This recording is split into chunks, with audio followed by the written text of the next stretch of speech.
Welcome everyone to the first episode of my little podcast I'd like to call Things Today. I want to introduce you guys to my amazing co-host, Hold Shift.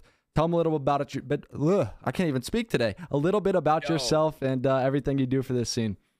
Hey man, first of all, this is gonna be really fun. I'm pumped. Obviously, thanks for having me be a part of this. It was totally kind of caught me off guard, but I love doing stuff like this. But for those people who don't know me, I'm Hold Shift. I do a lot of stuff with challengers. I got into Call of Duty casting back during Black Ops 4, and then since then it's been just kind of running through doing all the stuff with challengers and all the amateurs and opens and stuff like that. I'm sure you've seen me do a couple of things here or there. You know, just trying to stay active, stay involved, the whole 9 yards. And yeah, man, I'm pumped for this. It's gonna be fun. I'm glad that we're doing this. Yeah, man, I can't wait. And if you guys are tuning in live right now on the Twitch stream, we're streaming it live every single day before the major at 12 p.m. Central. And if you guys are watching it over on YouTube, make sure you guys come check us out when we're live, or make sure to show some love on the YouTube channel, kind of bring some awareness to this new podcast that we're going to be having.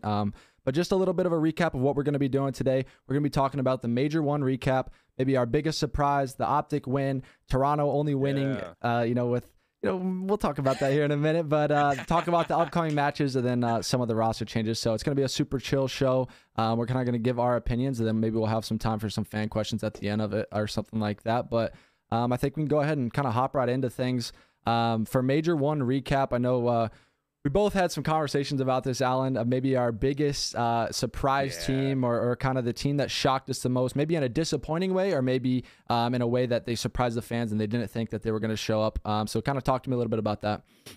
Yeah, I think, everyone's just kind of in this weird phase where it's like, what do we talk about when it comes to Seattle, man? Like, they come out looking so fresh during the kickoff. They start off their qualifying stage with some really impressive wins. Now, granted, of course, I think we all expected the subliners to be better than they were. I think we all expected Toronto to be a little bit stronger than they ended up being, kind of especially in the respawn. But losing to Florida, London to finish off, and then to get smoked by Optic, Texas, and then lose to Paris, man. That's the biggest one, I think, is that loss to Paris really kind of shattered everyone's expectation for Seattle. So I think you have to go with the team that came out of the winners as a major seed and gets DFR'd. Like, definitely the biggest surprise for sure. I think it's just in the fashion that they did it too. It's just like, how do you go from beating some of the best teams that we thought were going to be out there convincingly to struggling to get even hardpoint wins on the board? It was very baffling for sure. Yeah, definitely. And chat, bear with us. I know for the people live are saying that his mic's a little low. We'll get that one fixed if we can. Man. But no worries at all. We'll try and get that one turned up a little bit. But yeah, I think the biggest shock for me, again, would be Seattle. I think we saw them fight arguably the best team in the entire game right now, Optic Gaming, early on in that tournament. They fell short. Chat, let us know if this should be better. Well, bear with us as this is going to be our first episode, but I think they definitely were a shocker to me, and then they lose to the Paris Legion, obviously with that new roster change, basically only a week of practice under their belt. I really don't know what kind of team to think yet of them. Like they're super weird. They're like the middle of the pack.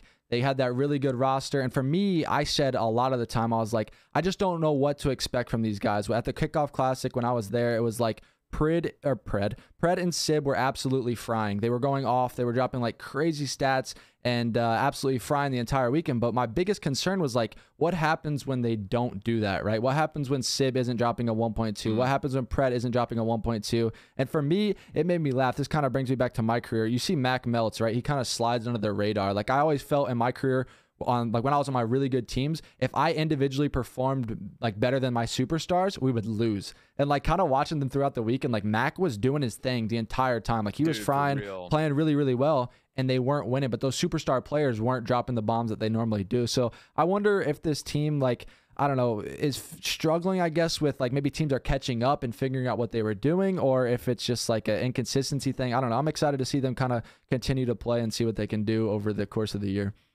You brought up a really good point. I think it's one that a lot of people who have had conversations about this Seattle team in particular, but at any point in time talking about any squad, is you're going to have teams that come out and are just, they get it, right? They just get the game. They're good at it. They're naturally talented at it. Everything seems to be flowing.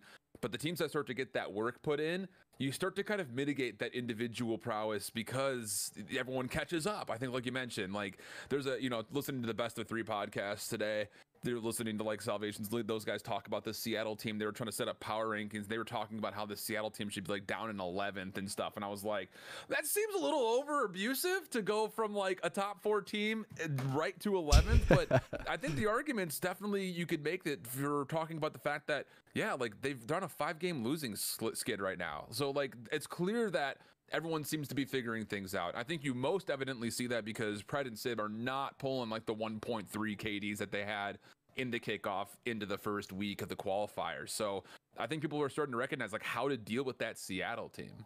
Yeah, it'll be interesting. Like I said, over the course of the year, I'm kind of excited to see what Seattle we get. Obviously, they've had a bad rep in the league so far as being on a bottom team, even when I was on the roster. So I'm kind of excited to see them perform, but you can't put too much weight into the Kickoff Classic, and you got to talk recency bias. And like you said, they're on a 5-game losing streak. They have a tough matchup later today, so we'll see what happens, man. I don't know. I'm kind of scared for them, though, to be honest with you. Me too. I am too. And I think a lot of it is just the fact that you deal with, you know, they were so good when it came to like how they were playing control and hard point, and that kind of skidded a little bit throughout the end of the, not just the qualifying weeks, but of course I think just mostly off of the major.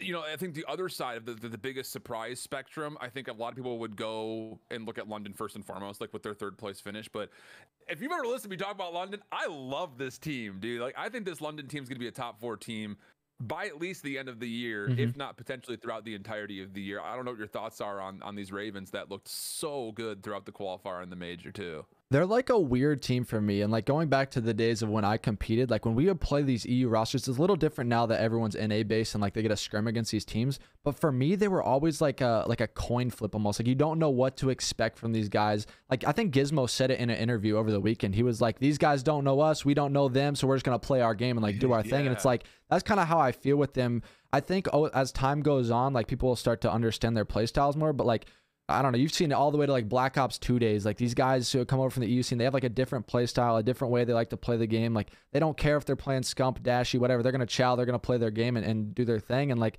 I don't know, the London team's good, man. They really are. Trey's been in a form with an AR. You saw him frying the entirety of the weekend. And like it brought me back to IW days when he was the main AR for that Splice team and he was doing his thing. And so I'm excited to kind of see what he can do. And obviously I'm a big fan of Afro. He was frying, Gizmo was doing his thing, but he started to slow down through the weekend when he was playing some of the tougher opponents. But I think they are the real deal. They are definitely going to be a contender for the entirety of the year. I was really interested to this London team because, like, not trying to throw strays out there, but when I was initially talking about this team, I was like, this team will be a top 4 team when Harry subs in for Zero. Because, like, Zero's performance over the last couple of years has been a little bit, you know, like a mismatch where he's had some great series and some really poor ones. But, dude, he was lights out all weekend long, man. Like anytime that you needed Zero to step up into a big moment, he was right there. Like he really has been frying all year long, and like I kind of have to like eat my shoe a little bit because he really has been one of the upstanding players for this team. Even though you are excited, I think, about the new players that are in the mix, especially with what Gizmo had done through the online qualifiers in particular. Dude, Zero has been lights out all year. Really, really pumped about this team, man. Yeah, I think we used this segment at the kickoff. We were like Zero to Hero. Like he's finally back. He's finally got the team he wants to have and whatnot. So I don't know. Like I said, I'm excited to kind of see what they can do. And I definitely think they're a big surprise over the major one. But talk to me a little bit about, we wanted to bring up Toronto Ultra, man. Everyone's been talking about it. These guys got top 4, not winning a single respawn, which is absolutely insane. The thing about the Toronto team is, you got to think back to some of those maps that were like the Berlin searches that went to round 11, like back-to-back round 11s in the 2 series that they had played. One was versus London, and then who did they play after they lost to London? Boston, I want to say. Like this Toronto team, as much as I'm pumped to still see them in the top 4, I'm not going to lie. I think they're really lucky that they didn't drop to Boston in that map 5, because their search has been good, but like it's not lights out good. So I'm worried because you can't come into another stage and be 0-7 on hardpoint and then all of a sudden magically be better. Because the thing was, most of their losses weren't even close, Jerry. They were blowouts. Like they looked so out of form, and it's just so weird to see that, because this Toronto team was so damn good when it came to how they were playing Respawn last year. And without having to make any changes, you thought that they would still have that synergy. But there's something about this game that we obviously saw at Texas that they're just having a real tough time figuring it out. Even on Berlin, where they looked really good against Seattle in the opening matchup that they played during the quals. Yeah, I mean, like, I don't know. I think as just the year goes on, I think they will progress. But I was a big Toronto fan, right? I was like riding the hype train from last year. I was preaching about their teamwork, preaching about how good they worked as a unit. But something about this game, I don't know what it is. It just worries me, man. It's a lot faster than I think people expected. You could argue that this game is faster than Modern Warfare 5v5, and this game is 4v4. Like, you look at a bow cage hardpoint, it's probably the fastest map and mode we'll ever have. And a hard, like, you see like 20 to 30 kills go down in hills, and like there's barely any time like change. So I don't know. That kind of does worry me a little bit. When you think of the team comp just of the Toronto Ultra, we saw it work really like last year on Cold War, but it was a lot slower game, right? It was a lot more teamwork involved, a lot more breaks. Like I said, this game you could have someone slide in, get a 3-piece, and it breaks a hill, and like that's just it, and it breaks the entire setup for the team. So I don't know, it worries me a little bit. I think they will be able to figure it out, but I know Insight does play a lot slower of an AR role compared to some of these guys, like when you compare him to Dashy and like other main ARs. So that'll be interesting. And then I think Bance really just needs to step up and continue to be a beast, because I think Cammy and Kleenex both are really aggressive, fast players and can definitely hang in this fast meta that we're currently in Call of Duty Vanguard. For sure. Shout out Infinity saying crosswords hardpoint wants a word. That map was a bit different, that's for sure. I mean, so this Toronto team is strange, because I think at a certain point, when do you start considering possibly giving Hixie an actual look, right? Outside of when Cammy was feeling ill? Like, do you possibly, like, is top 4 good enough for this team? Do you think that they can still fix their problems? Or like, is this something just based on the roster they have that you need a better all-star SMG besides just Kleenex? Because we've seen Kleenex take over, but we really haven't seen the same like duo SMG that we get out of, like, you know, a BZ and Simp, obviously, but especially with how good Scump looked this last weekend. Like, do you feel there's a mismatch there? Like, do you think Toronto may need to give Hixie a full-on look? I wouldn't say just yet. I think they're going to be firm believers of like, hey, last year through Cold War, we were contender the entire year. We won the Kickoff Classic, Major 1, we got top 4. We didn't win a single hard point. Like, that's something that they're going to go back and be like, all right, look, like, we went some respawns, you maybe find us in the finals. So I think for this team, they're going to go back to the drawing board. They're going to watch a lot of VOD. I know Marky B and the boys will definitely have them working a lot harder than they have been. And I think overall they should be fine, but on the odd chance that they don't fix their respawn, they can't put it together, and they're going to continue to fall short to these top teams, then I could see maybe come around Major 3, they start to think about a roster change and maybe implementing Hixie into the roster if things won't work out. But for right now, I think it's a little too soon. I think you're happy with top 4 without winning a single respawn, like I said, and they'll go back to the drawing board. I think that... I don't know, don't quote me on this, but that's one of the craziest stats I've ever seen through a major. Obviously, it's a lot different now than it was back in the day with you play less matches, you have to win less matches to be, you know, progression to the bracket. But like, I mean, a top 4 finish is still nuts. I can't believe it. It's like, hey, we go into the series knowing we're going to lose games 1 and 4, but we're still going to outplace all these other teams. I don't know. That's nuts to me. So definitely something to continue to talk about. Then... Oh man, I'm looking at this real quick. Toronto's actually got a pretty softball group qualifier. They've got Minnesota. The only match they play in week 1 is Minnesota. They've got Boston day 2 for week 2. Then they play FaZe. Then you got Paris, New York to finish. So they've got a really good stage here to kind of figure it out when it comes to respawn in particular. Like, you're playing up against some solid respawn teams, but not the greatest when it comes down to like what the rankings look like. Yeah, that would be like, I don't know. That's like a... For me, I feel like as Toronto, like, you're not even happy if you beat those teams like in the respawn. Like those guys are so hard on themselves, right? They're gonna be like, all right, we need to beat 100 Thieves in Hardpoint. We need to beat Optic, or we need to beat like a FaZe clan, because those guys are, like I said, they're a contender the entirety of last year. They won the kickoff and they got top 4. Like, these guys aren't looking to be a middle of the pack roster. They want to win, and so absolutely. Like, I wonder if they even like, I guess, put too much weight on that. On like, hey, we finally beat Paris and Boston in Hardpoint. Cool. Like, what does that mean? But I mean, I don't know. We saw at the event too, Boston handled business versus them in the hardpoint. So we'll see how they match up against them online. Then let's transition though into just maybe an Optic win. Talk about that a little bit, and talk about kind of FaZe being like, I don't know. I think a lot of people had, I would say, after the stage, them being 5-0 and the stage qualifiers and whatnot, I think a lot of people thought FaZe Clan, including myself, was going to run it back and kind of do the thing that they were doing last year. So talk to me a little bit about that. You can go FaZe or Optic, doesn't really matter, but I just want to hear your opinions on it. Yeah, man, I'll say this much. Like, FaZe, that first match between FaZe and Optic, it felt like, I won't say that they like checked out a little bit, because like the first two maps, like FaZe were looking pretty comfortable in the wins that they were able to put together. I mean, especially that Berlin search, it just felt like Optic. I mean, I think the only rounds that Optic really won were like clutch up rounds and stuff like that. Like everything felt like it was just all inside of Atlanta's wheelhouse.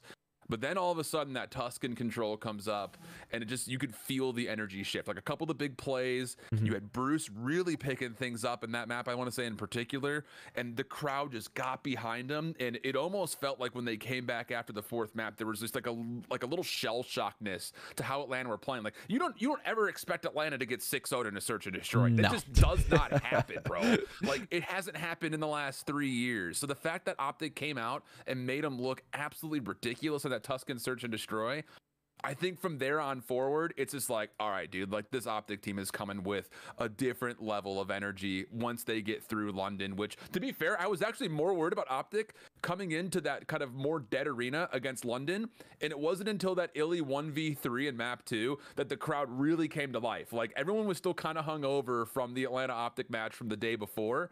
So it just felt like if Optic got through London, they're going to be smooth sailing. Because yeah, that Atlanta team woke up, they looked really good versus LA. Obviously they blew the lid right off of Toronto, but then even back again when they had played Optic, like the hard point wasn't there. I mean, they got smoked on Gavudu.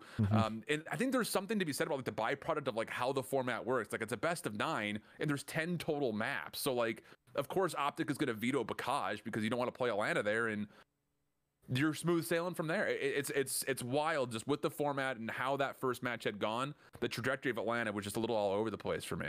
Yeah, it was nuts. And I think like you hit the nail in the coffin for me. It was like, I was saying it all day. I was doing like a little watch party on stream of the matches and kind of talking about the matches prior. And everyone kept asking me, who do you got in the final? Who you got winning the entire tournament so far? And I was just like, for me, it comes down to that first series. Like we didn't know, like I was saying, London was such a weird team. And you have Optic playing them in the winners finals. It's like, what will they do? And like London came out strong. Zero was absolutely frying and they went up 1-0 and it scared me. And I think like you said, that momentum shift of Illy with the 1v3, from that moment on, that dude was frying, dude. Like I can't believe, like shout out to him for real through the entirety of the tournament, but really on Championship Sunday, like when he got that 1v3 from that moment on and all the way through finals, for me, he was the finals MVP. Maybe not the entire tournament MVP, but he was absolutely making plays. It was probably the best series. I think I tweeted it. I said, this is Illy's best series he's ever had in his entire career. Like he literally, Illy, like people look at him as like, oh, he's like the dirty work player. And like, I always say this, like if Optic were to be struggling, people are going to point fingers at him. It's happened. We've seen it time and time again with Karma. We've seen it with time and time again with other players on the roster. You kind of just know who that, like, I guess people would point out if something was going wrong. And like for him to step up like that, like if he continues that dominance and playing at that level, I don't see them really like losing to anyone right now. I just think he plays such an aggressive role. He has such, like he's the IGL for this team right now. And when he's dropping over a 1 KD playing as aggressive as he does with the likes of Shotzi and Dashy playing at the form he was, like, I don't know, man. These guys are a scary team. Obviously it's early and like people can like go do their homework and research and whatnot, but something you like to see if you're an Optic fan, they are frying in search and destroy. And that we talk about it all the time. We say S&D wins championships, right? Like if you can lock down games 2 and games 5, like you're in a good position. And like on top of it, these guys, like you said, they're not going to go out and get fried. They're not going to just not win a respawn. Like someone on that team's going to take over and play really well. And that's what I like to see out of these guys, but most importantly is their teamwork. I think under the Optic brand, you could argue that this may be like the best, maybe not individually talented team, so we don't hurt anyone's feelings here, but I think teamwork, I've competed against this Optic team, and like we would always say, like on LAN when we would play this team, like individually they were nasty. Like they could take over a game, like when Formal, like an IW and I would play them, like those guys could just take over. They were in their prime and absolutely world starring. But like now it's to the point where like you see these guys like properly baiting and switching, setting up pinches, someone taking the long route. You see Dashy like in a form that we've never seen before. Like when I think of Dashley personally, and I've been a hater of it before, where like I'll just talk about he'll drop a 1.2, 1.3, but they always lose. Like it's not impressive. And like throughout the weekend, we saw him making like long route plays in hardpoint, playing his life, playing spawns, like making good high IQ plays that are benefiting the team in so many different ways. And like for me personally, I love seeing it. I was like, wow, this is like a transformed roster. It's one of those things that like watching it when we were there, you always come away like watching some engagements like you look at someone like Abizi, like that dude is just hard to kill. Like he finesses his life so damn well. There's always like that one player per team where it's just like, dude, this guy is impossible to kill. But in both of those Atlanta series, all 4 of them looked like they were impossible to kill at times, bro. Like they were on a different level of finesse, man. And I think the biggest thing that you hit was the search and destroy, man. If they keep looking that good in search, this team is terrifying. To counter that point, though, and Studdy had mentioned this after the event, which I thought was a really solid point. Once control changes away from kills into tick progression for that round 5, I think Atlanta becomes a different team. Like they were the first team last year to really finesse the heck out of control, and they made it look like it was anytime you went to map 3, Atlanta was almost going to guarantee winning it. Yep. They might be at that point again because their ability to find progress on the offensive side is nuts. Like even though obviously the Gavudu control was a bit memey by the end of the major, everyone kind of goes back and looks at that, but I think there's going to be some learning that still has to be done. But as far as the objective style game modes, getting them good at search, that's good news for Optic fans. I'll say that much. Yeah, definitely. And I think if you're an Atlanta fan, like you're still happy, but I could see the disappointment. But like, I mean, these dudes continue to do it again. They're in another grand finals. Yeah, Optic looks super dominant and they dominate the entire tournament and really, honestly, handling FaZe pretty easily. But like, I think you're happy if them, like if you're a FaZe fan, like you go home and you're like, all right, look, we got 2nd place. We lost to the best team in the entire venue. They had the home crowd advantage. These guys were on cloud 9. Like they were living life. So like, I think for them, they just go back to the drawing board. I was talking to Crowder a little bit about it, and I'm like, you can't really like be mad in a way, like, right? Like you're still better than the entirety of the league. And like, now we're set up to have one of the best like rivalries of all time. And God, you get to see a FaZe Optic again. Like I think it was, we hadn't seen it since Black Ops 4 was the last time we saw FaZe play Optic. And it went down to that game 5-4 round, Celium versus Scump. And it was like something that everyone was talking about. I was jokingly tweeted, I'm like, we need to see a map 9, round 11, Celium versus Scump, a 1v1 just to relive it all. So like, sick, I don't know. For me, I'm super excited as a COD fan and someone who's played in the league. Like I love seeing someone compete with FaZe. I want to see people beat them. I want to see a rivalry. And I think you got to see that. We saw BZ kind of getting into the crowd a little bit, and we saw some of the players kind of is definitely getting under their skin. You can tell, and as a competitor, it makes for a hard showing sometimes. So I don't know. I think it'll make for a fun matchup for the entirety of the year. I'm looking forward to it. This is the last point. This upcoming stage qualifier for both Optic and FaZe is going to be a really big telling point because Optic's got LA Thieves, Seattle, Florida, okay, whatever, LAG, which I think they're still looking okay, and then they play at the very end in the last week, and then FaZe has Seattle, London, Toronto with Florida and Optic. So like both teams I think are going to be tested at multiple points throughout this upcoming stage. So I'm pumped to see what they're going to have to offer as far as progress after that major 1 win or runner-up, depending on what perspective you want to take. Definitely agree. And I want to get your opinion on one more thing before we swap to over to these roster changes. I want to talk LAG real quick.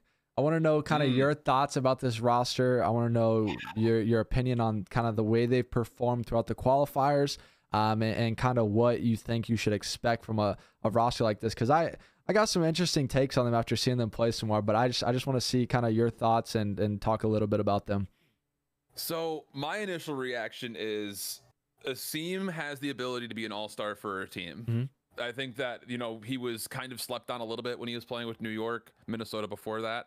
And I think people kind of like overlooked him. Kind of like the same thing we were talking about when we were saying about Illy. Like you can kind of look at a 4th member and be like, oh, well, this would be the guy to get the the brunt of the criticism. I feel like Asim was always in that position when he played for Minnesota during Modern Warfare and when he played for New York last year. It just kind of looked like, oh gosh, if anything goes wrong, like you kind of look at Asim as being the guy that's going to be scapegoated. But dude, he is unbelievable at this title. Like him and Hook together are gross. My biggest worries, oddly enough, about this team is what can they start to get consistently out of Slasher and Gunless? Because as much as I think they're both super solid players, and I think they're obviously going to be in the CDL, there is something about watching them fight up against your Dashies and your other major AR players that are in the league. You kind of get to this weird space where like maybe there is something kind of going wrong with how the front line's matching with the back line, because their search and destroy has looked pretty poor, but their control has been just straight cheeks, really. I mean, they're one of the worst control teams in the league right now, and you got to figure that out, because their hard point, they're getting by off of individual performances, I feel like, every now and again, by Asim or Hook, or both of those together. I feel like when you start looking at the search and you start looking at the control, that's where you really see the vulnerabilities in this LAG team. Yeah, and like you were kind of hitting that. For me, they're just like, I don't know. It's like they're like literally a question mark for me every series, right? Like we saw them start off Major 1 playing London, and we were just talking about London, how impressive they were through the entirety of the weekend. But like they take them all the way to a map 5, and they like just don't close out the series realistically. And it's like, for me, like you said, I think I was tweeting out the entire time. I was like, Hugh is in MVP form. Like he is back to Hugh. Like everyone was doubting him. Everyone was talking about him, saying like, oh, Hugh this, Hugh that, blah, blah, blah, blah, blah. He had all that stuff that happened last year. And like, this was like his year to like, it's like a prove it year again, which it's understandable after all the things that have happened. And it's like, he came out in that series in the first major of the year, absolutely frying. I remember the Berlin Search and Destroy map 2 versus London. He was popping many crazy 2-pieces. And I remember the round 11, he went up the back alley at A site and popped this crazy kill on Gizmo. And I was like, oh my gosh. And it proceeds to do it map 3. Him and Slasher going back and forth, bringing me back to the old days of when they team. And it's like, I don't know, for them to not get that win when he was playing that well, like worries me like crazy. And I don't know what really is going on the backside of things. I don't know. Like, I know they said before that tournament they were winning all of their scrims and whatnot, and then they go in to play a London team, which again, I think is a very weird matchup for both of them.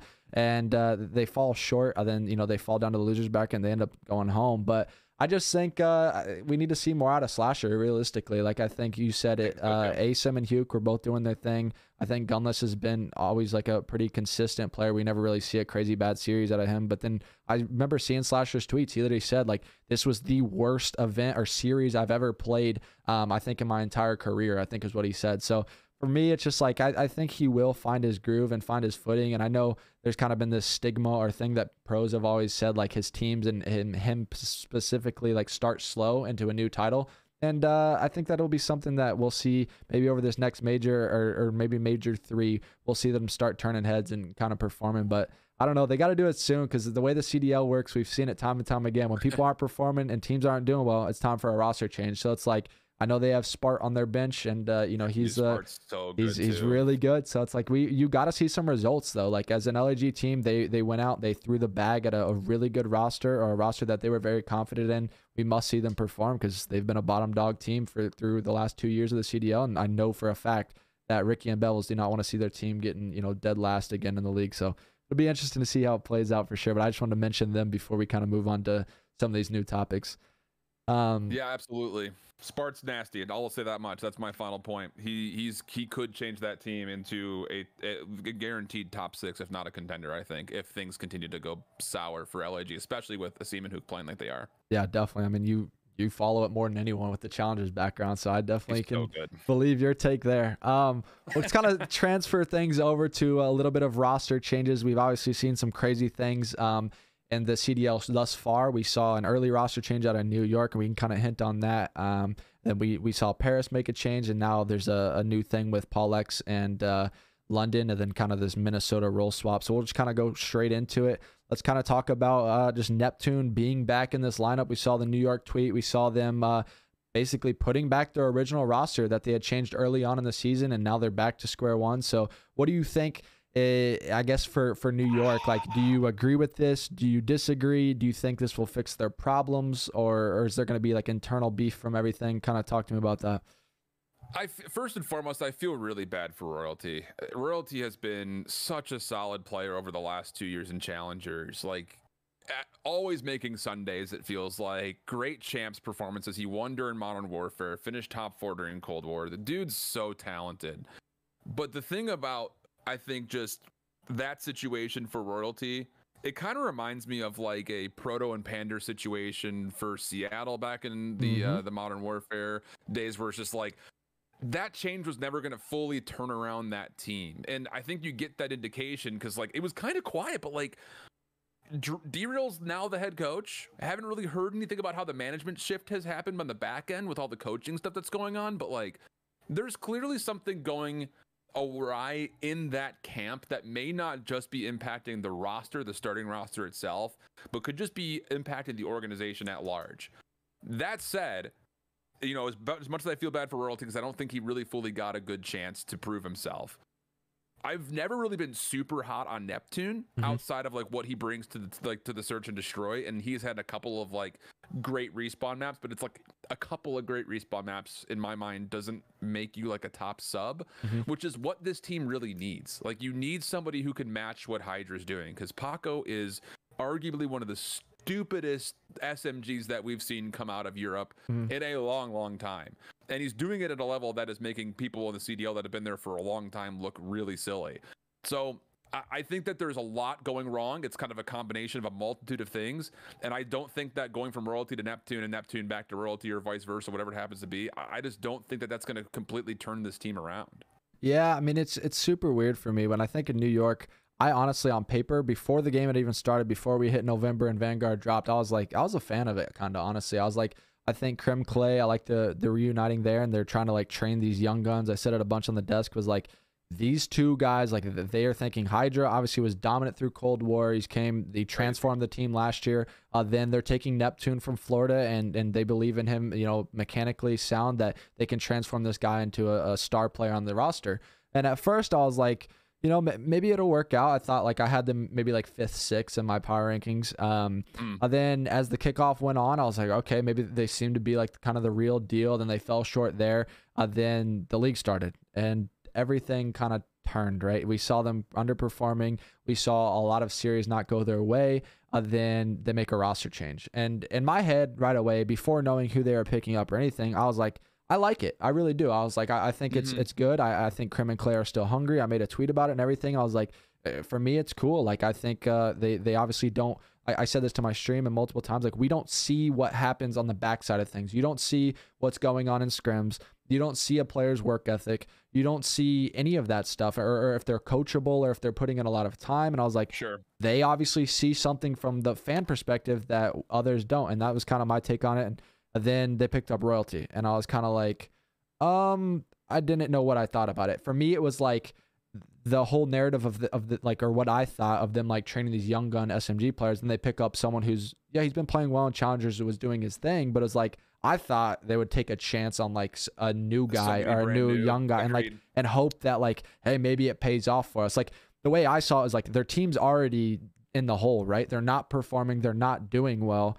Why not take a chance on one of these young guys, these new SMG players? And why do something that you're putting in someone who you've already seen them play, you've already whatever. And like, for me, that was weird. And then it, like, obviously we saw it didn't pay off, but like, I feel like that from the outside looking in was like a no-brainer. Like, they didn't do good in their online matches, and it's like, okay, now they start in losers of a major. They're going to play Thieves or Toronto round 1 of losers. It's like, you know, they're probably going to lose, and they did. And then it's like, okay, now we're going to make another roster change. So for me, it's like, I don't know. I feel like there's definitely like internal like turmoil with the squad. It's going to be weird. We've seen it time and time again, like putting in players that you've benched or replaced, putting them back in. We've never really, I don't know if we've ever seen it in COD like actually end up working out.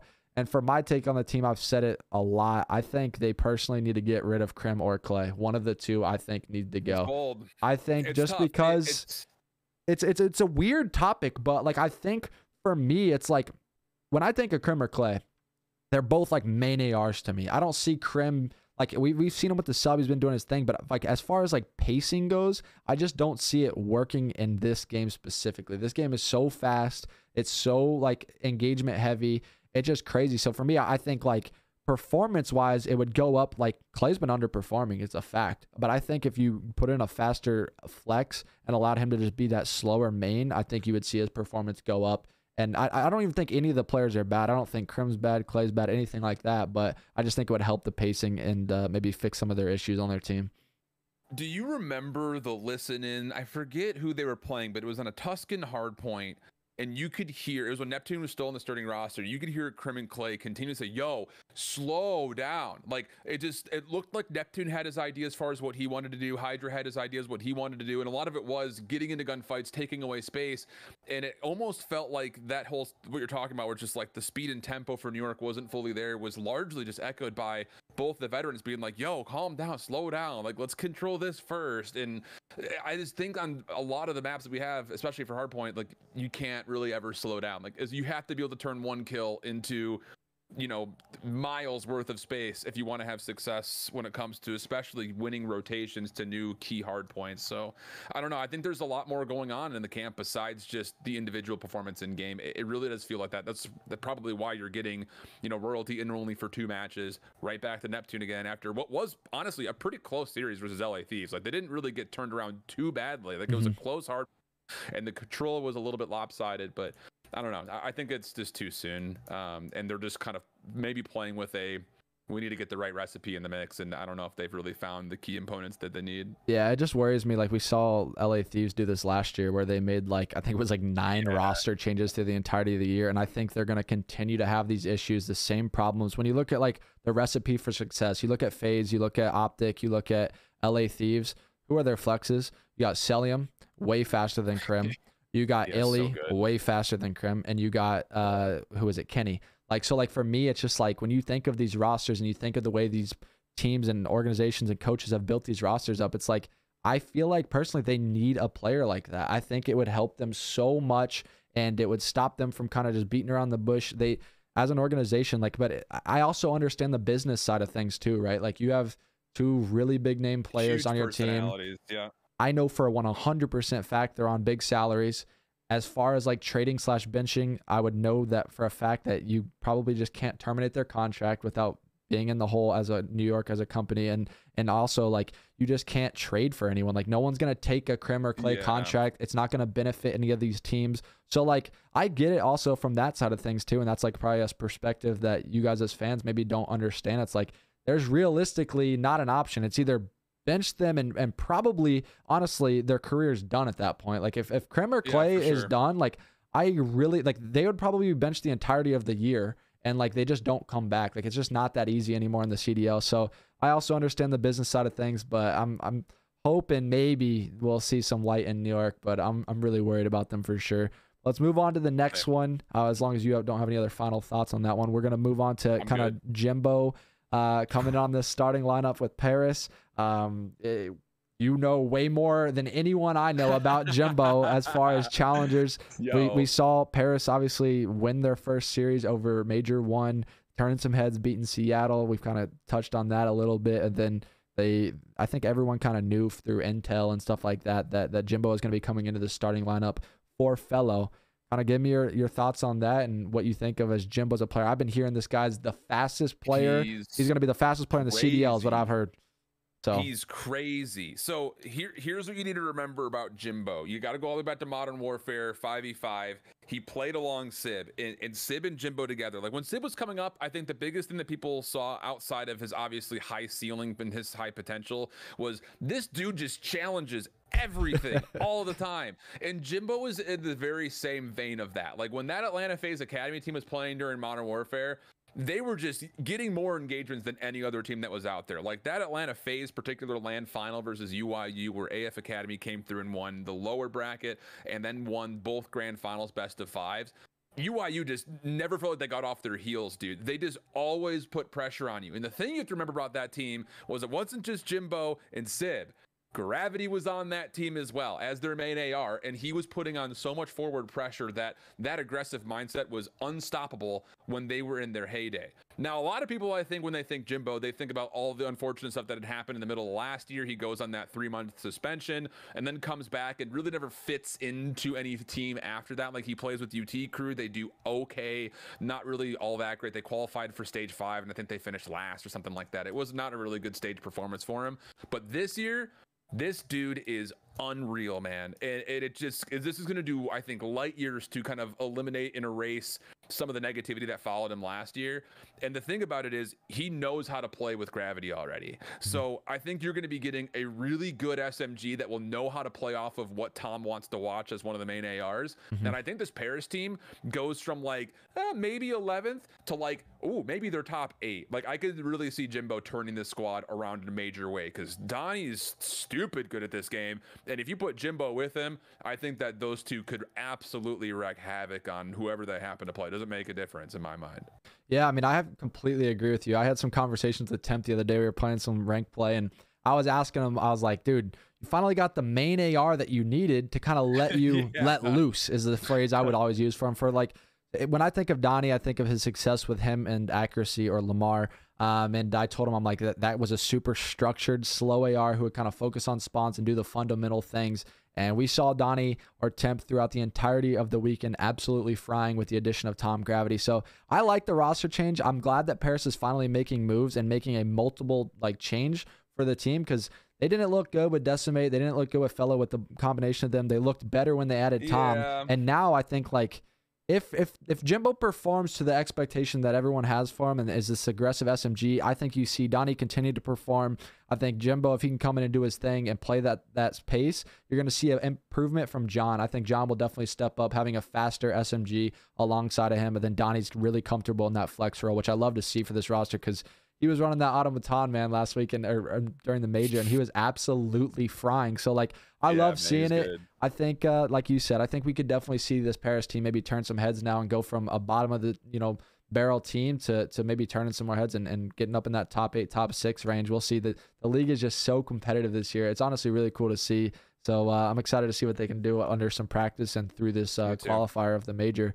Then kind of let's transfer, or go ahead, hit your last. I was gonna say, I feel for Fellow as well, by the way. Mm-hmm. Like, I think that, he's been kind of one of those other guys that's been kind of put into some pretty poor situations. Mm-hmm. I think he's actually super talented. He showed that in the Challenger scene whenever he kind of bounces back and forth. I mean, when he did it in Modern Warfare, kind of did the same thing in Cold War for a time.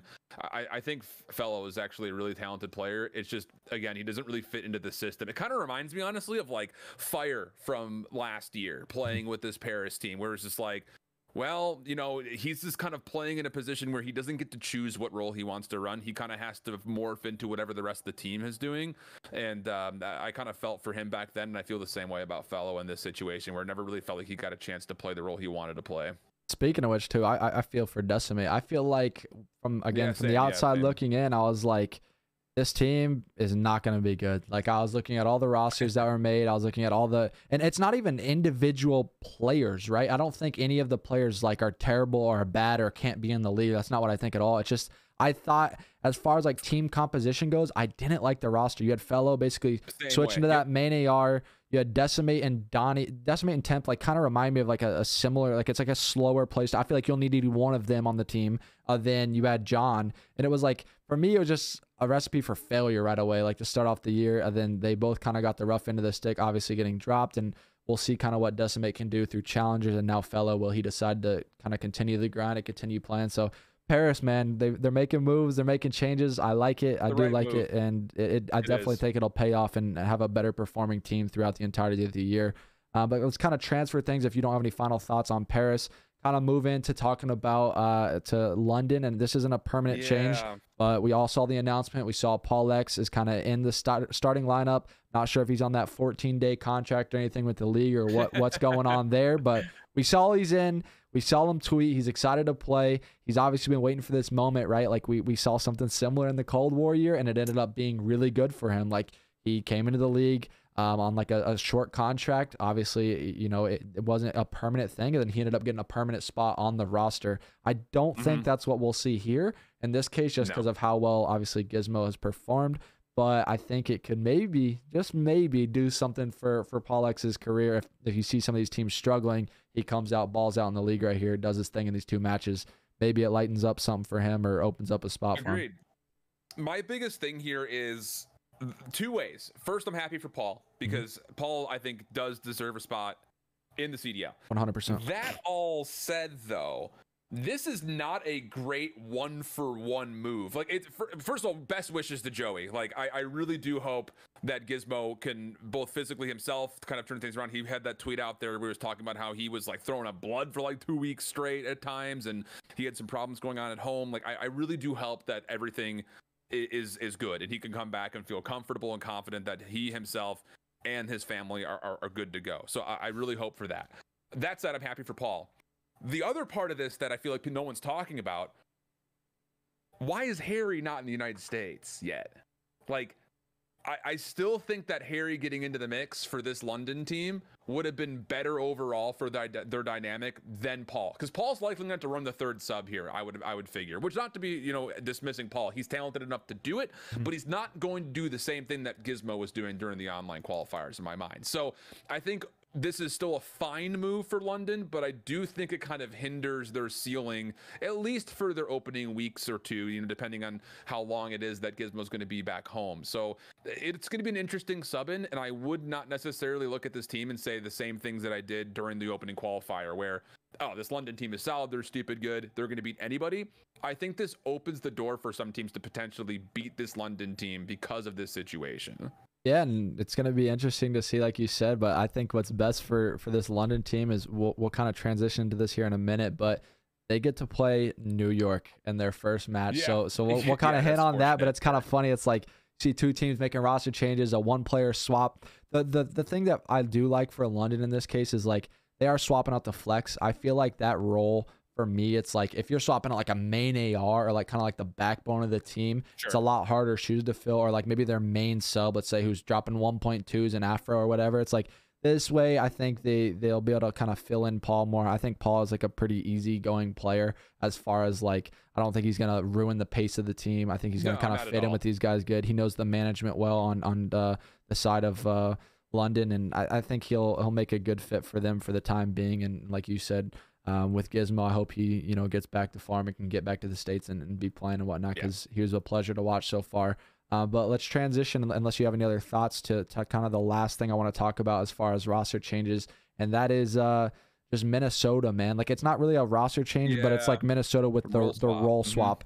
And I have an interesting take on it, but I kind of want to hear your thoughts first on if you think this will kind of benefit the team or not, if you think it's going to transform them, if they need to make a roster change. Just kind of, they're a question mark for me right now. They're a question mark for me as well. I think that you're kind of, is it just me, or does Minnesota find themselves in this problem every year? I feel like they had this problem during Modern Warfare where they were kind of dancing between using God or X. Then Alex had his issues, and then Exceed came in for like 2 weeks, and then the same thing like happened through Cold War as well, until they brought Standy in. The whole team kind of got remedied by that move. I feel like Minnesota always finds themselves in this position, and I don't know what it is about them that they keep finding themselves in this who's running what role. It's not greatest for the team, you know, that and the other thing. I'm very high in Major Maniac. I think that what we get out of, you know, them as, you know, I don't know. I feel like this team really does benefit from Mike. I was really down on Mike at the beginning of the year last year. I thought he was too slow for Cold War. I think he's really improved his game and is a really solid option. And Standy is Standy. Eli is going to do incredible things. So it's kind of almost the same situation in my mind that New York finds themselves in, where you've got Attach, you've got Priesthood. Those are two of your all-star, big-time, long-standing personalities like Crim and Clay are in, but neither of them are really standing up to what needs to be done to get wins. So I think the role swap makes sense. You try it, and then if things continue to go poorly, I think this team will start to consider overhauls in a way, because they don't have anybody on their bench, do they? I don't think they have an actual sub, if I'm not mistaken. I don't think they've announced anything as far as I'm concerned, as far as like a sub or anyone. I think based on kind of the way they did it in Cold War, they took a while, I'm pretty sure, to get Standy. I'm pretty sure Brian Saint and the boys and like Looney now kind of scouted that challenger scene before they made a rash decision on like who they want to put in as that substitute. So I would assume they're probably doing the same thing. I know a lot of these organizations have kind of basically put their coach either on like that substitute role for now until they need someone, just because now you can basically sign. We saw how fast they just put Paul in, so like you can kind of make things work a little bit quicker. But yeah, for me, like with this roster, and I guess this may be maybe a little bit of a hotter take, but I don't think this does anything for this team. I was saying the other day in my stream, I feel like, okay, you switch Attach to the AR and Priesthood to the main sub. We look at all the maps that these guys have been playing, and it maybe changes things for one hard point. Maybe. And like when I say that is like Gavutu, right? Attach was running that third AR anyways, and who's going to be the flex now? It's going to be Priesthood. You're not going to see Standy running a sub or an AR. He's still going to be running that main sub. So it's going to be the same thing for that map. You look at a map like Bow Cage, he was running a sub the whole entire time anyways. You don't run 2 ARs on that map. I mean, we've seen FaZe do it a little bit. I don't think for the pacing of their roster they should do that, but maybe they will. But then like Tuscan, you see kind of 3 subs most of the time, maybe 2 ARs here and there on certain hills, and kind of the same thing goes for Berlin. I guess that would be the map that would change it. But for me, it's just weird, right? Like, I think you kind of hit the nail on the coffin again with this team. Like, they always seem to start slow, and the X factor, the kind of overlaying problem, it seems to be is Priesta for me. I think every single year, and I'm a big Preston fan. I don't get anything twisted here. I love Preston. I think he's a very good player. I think when he is in form and playing at his best Call of Duty, he's one of the best players in the game. I've been a fan of him since IW, but I think it's kind of something we see every single year with this guy is like, what role do I want to run? Do I run the AR? Okay, I'm not doing well with the AR. Now I'm going to switch to a sub. And like we see it time and time again. It was like the same thing in Cold War. We've seen it in other titles where his team's underperforming, or maybe he's like underperforming individually, and then he ends up switching his role. And honestly, it's like a trickle-down effect. It either gets someone kicked off the team and they pick someone else up because he wants to switch his role. And like we've seen it kind of last year. It was like, he wanted to run an AR. They got rid of Lamar or accuracy. They put in Major Maniac in that main AR spot. They give Preston the AR. Then they kind of find Standy. And now it's like, do we see something similar to like that? Do they even like, I don't know. It's weird, right? Like if you don't see this team perform, for me, I always think of Minnesota. I'm like, they need to be good at search. Like they have a good search and destroy team. And like Major's always good at search. Like that's literally where he came from. That's his backing. Same thing with Standy. It's like, so they've been solid at it, but it's just like, I don't know. It's always like a coin flip with them playing. Like we've seen them play well. We've seen them play bad. You know, I think with this role swap, maybe it helps Preston kind of get into that form. If he gets into that form, like I was talking about, they're going to be disgusting. Like him and Standy. Standy's been playing well. If he finds form on a submachine gun, maybe this does help them out. Maybe I'm wrong. And I guess only time will tell. I'm excited to see what they can do, though, with him on that full SMG. But so how about this real quick? Someone had talked about it in the chat. Okay. I missed who it was, but they were saying like, you know, Attach right now it's got a top 4 overall KD, and it got me thinking, it's like, wait, where exactly is Priesta on the list? From the bottom up, here are the lowest KDs. If you need to see them, by the way, they're on breakingpoint.gg. No free shout outs, but shout outs. Neptune is the bottom. Okay. Royalty's the next. Fellow. Clayster. We'll give Hixie a break because they only played 1 series. Desi was just above him, and then it's Priesta. So you talk about the low end of those KDs. All of those players have been subbed in or out outside of Clayster and Priesta. So, yeah, you know, take from that what you will. A little spice in there. Throw some sriracha sauce on it. But I think, you know, you have to give the role swap a chance first. Because when you think about Priesta, it's like Maddox during BO4. And then he ran the no stock, no optic M4 in MW.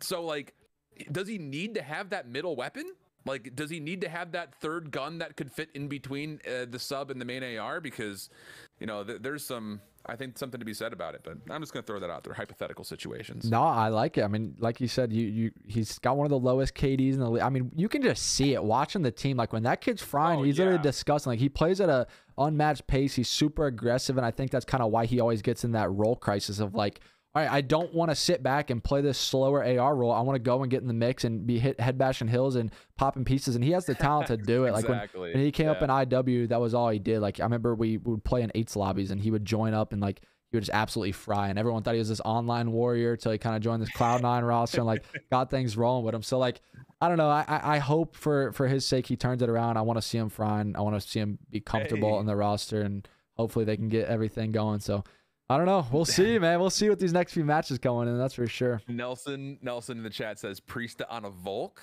Oh. Nah, I heard.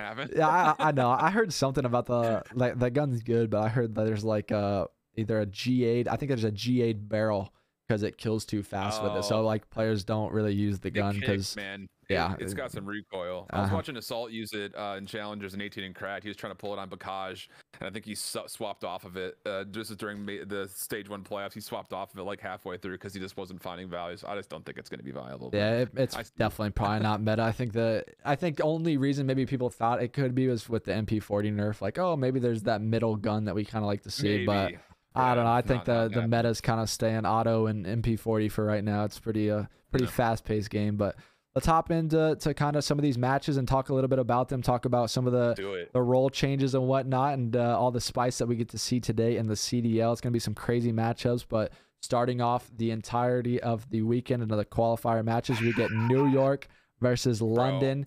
I'm so excited to watch this match. But it's, for me, again, like you would be, I don't know, just guessing what team's going to win. We don't know what we're going to see out of this new New York roster. Like we were talking about earlier, we kind of get Neptune back in the lineup. New York's not been performing well. How's their practice been going? You see Crim jokingly tweeting like, "What do you veto versus us?" Oh wait, it doesn't matter because we can't win a hard point. So like, I don't know. I'm curious to see kind of what like, and on the backside of things, when did they make this change? They literally have what, 5 days of practice max? Yeah. Like you think at a tournament Friday, Saturday, Sunday, travel day Monday. I don't know when they went home, but teams don't start scrimming probably till Tuesday. So it's like you get 2-3 days of practice. I don't know. Yeah, but you kind of have the preset practice you had with Neptune from before, right? Fair. Like it is kind of what it is. I'll say this much. I think this match could be, if not will be, definitively closer than a lot of people are giving New York credit for. Because even if New York loses both the hard points, which they very well may, they hard veto Berlin, which London loves to go to for some reason if they can't win around 11 on the map. And the London hard vetoes Tuscan Search. So there is a world here where New York could win the 2-3-5. I honestly could see it happening with how kind of weird London is on the search and with their ability to take Berlin off the table, which is one of London's go-to map selections for search. If we get a Bocage and a Desert Siege search, I could honestly see a world where New York possibly could win this match. But that said, I've got London in 4.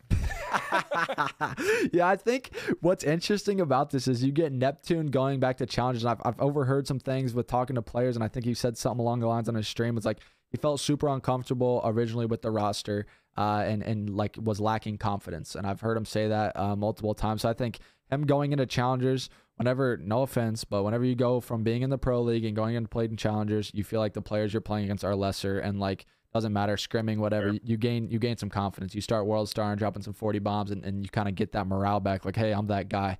So I think maybe when he does come back, I bet you, if I had to guess, Crim and Clay are probably a lot more relaxed this time around, and they're probably sitting there like, look, dude, just do your thing, do whatever you need to do, like go out there and fry and let him off the leash, let a dog off, and let him go crazy. So I think for that side of things, you see Neptune. I think he's going to have a good series, and I think on the side of London, you're going to see Paul X. Like I said, it's kind of like this is a big moment for him, like in his career, and for right now, like on what we know as Paul X. Like I thought he deserved to be in the league 100%. He finally gets to make his debut in Call of Duty Vanguard and show what he can do with the London boys, and he's got big shoes to fill. They've been looking really good, and I think he's gonna go crazy. I think Neptune's gonna go crazy. I think it'll be a really close series, but I don't know. Let's do some predictions, unless you want to talk a little bit more about this and kind of. I know you said briefly London, but I don't know if you think it'd be a close one or not. I think this actually will be a pretty tight series. I think London holds a huge advantage when it comes to the hard points and the respawn in general, but it's hard to say that because control is control. Like we always say, like if you feel uncomfortable in a map selection pool against an opponent, pick Gavudo control if you get the coin flip. Just throw yourself on it, because you never know what's going to happen. That said, I kind of say that and immediately counteract myself. Like London did look pretty nasty on Gavudo control over the weekend. They were really good at getting over towards B.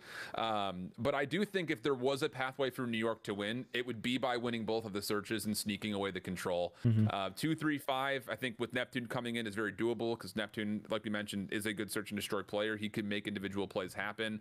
But I think, you know, for London, they are just as a core a super solid team. I think Paul will feel maybe a little bit uncomfortable, considering that you have to assume that Zero is still running main AR. So if there are SMG heavy maps, Paul's gonna have to pick up the sub. But trust me when I say I've watched this guy on Team War play through the qualifiers, play through the stage. Whenever he needs to pick up a sub and do something with it, he can. So yeah. I got London in 4. I got this 3-1 with a New York taking map 2 search. Okay, I like it, and I'm gonna go the opposite way here to make it fun. I think overall, like I was saying, I think kind of Neptune being back in the things, I think they're playing this is a really good like round 1 matchup for them, or first match kind of to start the qualifying stage. They get to play a London team that was obviously coming in hot, but now their whole kind of team dynamics messed up. They don't have Gizmo anymore. They're throwing in Paul. I think Paul's going to do his thing, but I think everything's going to be a little off. You got a hungry New York. Like they're due. It reminds me of the Paris series versus Seattle. Like we finally saw Paris get the win. I think New York's been in a major slump. I think they turn it around right here, and hopefully they can get a win on the board. I'm thinking this is like a 3-1, 3-2. I'm thinking 3-2, map 5, like Clay goes crazy and tweets out like, finally we got the job done or something like that, and they're all back. And Crim's gonna be hearing everything. Like, everyone better put on Ninja today. He had that surgery. Real, like that guy's gonna be going crazy. So all eyes on him. He's back to full form. He's got no more issues, and they're gonna sweep everything that happened under the rug and kind of start fresh. Hopefully they can get the job done. I'm going New York here, baby. Whew, that's spicy. I'm here for it though. I do say if New York were to win, it's gonna be the 2-3-5. I think. So. Yeah, I definitely agree. Side caveat for it. Agreed. Let's swap things over to the next match of the day. Today we only have 3 matches. I think tomorrow we'll have 4. But our second matchup of the day is going to be Seattle versus the Boston Breach. This one is a absolute weird match for me, dude. It's so, some of these matchups, like anywhere between outside of the top 3, it's literally like it could be any given day. Like for me, it's like who comes to play, who is on fire that day. Like all the matches could just be like so weird. I don't know. Like both of these teams, we see Seattle, like you were saying, they're on a 5-series losing streak. They go on a 0-3-1 in the qualifiers to end their stage 2 and 3. Then we see them go to the major. They're playing Optic. I was calling for an upset. They get 3-0 smoked. Then they drop down to play Paris, who had yet to win a series, and they lose. And I can't lie, I called that one. I said, searches too. Yeah, I literally said that Paris was due. It's time for them to finally get a win under their belt, and it's nothing better than to play an 0-4 Seattle team going into that series, and they take the win. And Seattle goes home, and it's like, well, what in the world just happened? We were in a grand finals a month ago, and now we are 12th place at the event. It's like, I don't know. They're super weird for me, and I know we kind of spoke about it a little bit earlier. It's like, do we see a SIB series where he just decides to wake up today and drop a 1.3 and move a little different, or do we see him continue frustrations and things aren't going well for the roster, and do they fall short? And it's like, and on the other side of things, it's like we got Boston Breach, right? Like these guys somehow got top 6 after getting outslayed by 53 kills by Florida Mutineers, which we need to talk about that. And they end up, top 6 somehow. They lose to Toronto. Zinni was going for that revenge tour versus them. They win both hard points. No surprise there. And, they fall short there and end their run. But I don't know. It's super weird. And I don't know. Give me your kind of thoughts on both these teams everything. This is a really tough one because I think Alley Cat had mentioned something really big in one of the opening Seattle matches. I think it was their opening Seattle match. Like everyone keeps talking about Sib and Pred, but why are we forgetting about Mac? Dude, Mac is so freaking good. And he kind of reminds me of like the same kind of narrative level as like Asim, where like people just forget to talk about Mac or Asim in the instance that I'm kind of bringing it up. And I'm not lying, man. I think Mac has huge takeover potential. That all said, you expect Pred and Mac, I think, to keep doing their thing. I think this series really does come down to what happens with accuracy and Sib on the path to recovery here, because Boston is looking fiery. Like, honestly, their hard point over the course of the weekend, outside of the one map that you mentioned versus Florida, I thought they looked really solid. They gave themselves a winning chance on every map except for that one Bacage where they kind of just got tossed around and got out rotated. Their biggest issue is the control, right? Like that's where they were by far weakest, and that was coming off of an online qualifying stage where they only played Gavudu, and then all of a sudden you played 3 straight Tuscans, and they really kind of had a hard time getting it going until they played Paris. So for me, I think Cap is the truth. I was really, really, really curious to see if that was even going to pay off, because it felt like more of a risk than reward situation when they initially announced him. But it's not just Cap. I think Nero is disgusting. I think he's finally getting the love that he needs. I'm hot in this Boston team. All they need to do is fix their control, and I think they have a very clear path to victory against this Seattle team. Yeah, I mean, I think you kind of hit it right there. I mean, I've talked to some of the guys on the team and bringing in some insight on it, and like they can't win control. They've said that it's basically a guaranteed loss. They don't know what it is. Like they're losing Gavutu, really, like you said. Yeah, like they obviously like they have some work to do. But like I just feel like with only 2 control maps, if you're just losing one all the time, you switch to the other. It's like, okay, we can't figure it out. I don't know what's going on. And for me, Boston, like at times we've seen signs of greatness where they look really good. Like they're all performing. They're doing their thing. We see Cap frying. We see Nero frying. TJ's doing his thing. Zinni's had takeover series. Like it reminds me of the most recent one versus Toronto. He was doing his thing. But then like we've also seen series where Nero's going I saw him go versus Florida, 20-41 map 1, and he starts the game 5 like 1-6, 1-7. And it's like whenever these new young players come into the scene, for me and for Cap too, it's like a inconsistency thing, right? Like we see That's Nero fair. and Cap, like Cap has looked really good this entire year so far, I would say. But we've seen multiple times where he starts really slow and like control, and like that's kind of like the swing mode, or he'll start a hard point slow. It's like same thing with Nero. It's like, what Nero are we gonna get today? Are we gonna get the one who's going up there on main stage doing the interview after saying, when I'm on point, like no one can kill me? Or are we gonna get the Nero that's going 20 and 50? So it's like, I don't know. The main thing I want to see for those guys is like 2 new young SMGs is just a consistency factor. And I think we will be able to talk about this team being like a top 6 team for the entirety of the year. But until you see that consistency performance out of these guys and individually playing at, just even if it's like, for me, it's like, I've played against the best of the best players. I've played in some really big matches and stuff. And it's like, you can't go from dropping a 1.2 to a 0.5. Like that is valid. Not okay. That's valid. Like if you're going from a 1.2 to a 1 or a 0.9, now we're talking, but you can't drop off that much. Like realistically, that's like honestly unacceptable. That's a pacing thing, and that's like an individual performance where you're like not slowing down, because the only way you go 20 and 40 on a hard point is if you are literally just head bashing, sprinting at the hill over and over and over. You're not slowing down. Like they'll learn over time. Like, okay, I'm starting slow. Take a deep breath, slow down, play a corner, get a kill, get in the rhythm, and get things going. It's like, I don't know. I think, like I said, through the progression of the league going on and these guys learning more and more and more, and with their coaching background and stuff, with Zed and Denz giving some insight, I think it'll help them. But I just think they're like the X factors for the roster. We see them do really well or really bad. And which Boston are we going to get today, man? Who knows? That's fair. That's fair. I don't know. I think for this series, I know you said you're hot on Boston. You think they'll take it. I want to be a Boston fan today as well, but I think we finally see Seattle bounce back. I don't know. I'm all about the bounce back, man. Like whenever you see teams kind of start like on a little losing train, I think that Siv's about to have a crazy series. I think Mac's been playing lights out. And I think accuracy is going to do his thing, and then we're going to see Pred do his thing and kind of flex up there on the main stage again for us. So I got Seattle winning this one, maybe like a 3-1. I want to say. I don't think it'll go the stretch of a game 5. I think these guys are due for another win, and hopefully they can turn things around right here. The league this year is just so competitive. You don't know so what series you're going to get. Like we could get a terrible Boston team, or we could get a great Seattle team today, or great Boston. Either way, you really don't know. And a lot of these matches today are kind of just who comes to play, who's going to play better and dominate and kind of turn their season around. So I'm going Seattle here. I think you said you're taking Boston. You and I are split right down the middle. Dude, for both matches we're split. So here's the reason that I'm going Boston, and I'm going to go Boston in either 4 or 5. It depends who gets their search pick first, I think. For me, these teams both hate Desert Siege search, and Seattle does not like playing on Berlin hardpoint. Boston does not like playing on Voodoo hardpoint. So I think you're going to get a Bocage and a Tuscan hardpoint. Yep.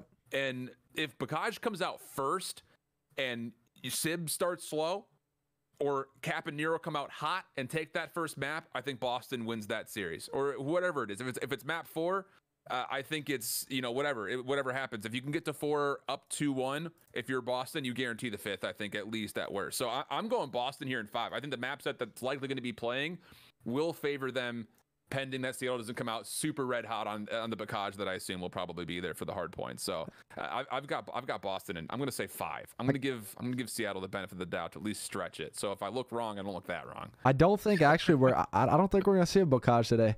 Actually, though, so? No. So some of the conversations I have with the guys, and just by watching Boston, these guys play it every series, but they just lose it. Like they literally don't win. I think that we're gonna see it vetoed in this series. And I think they're gonna try and play based on some of the conversations I've had. Seattle and Voodoo. I think so. I think they're gonna switch up the vibe just because, like, I mean, they've been playing it and it's not working. Like they're falling short. We saw the Paris come back over the kickoff or over the major.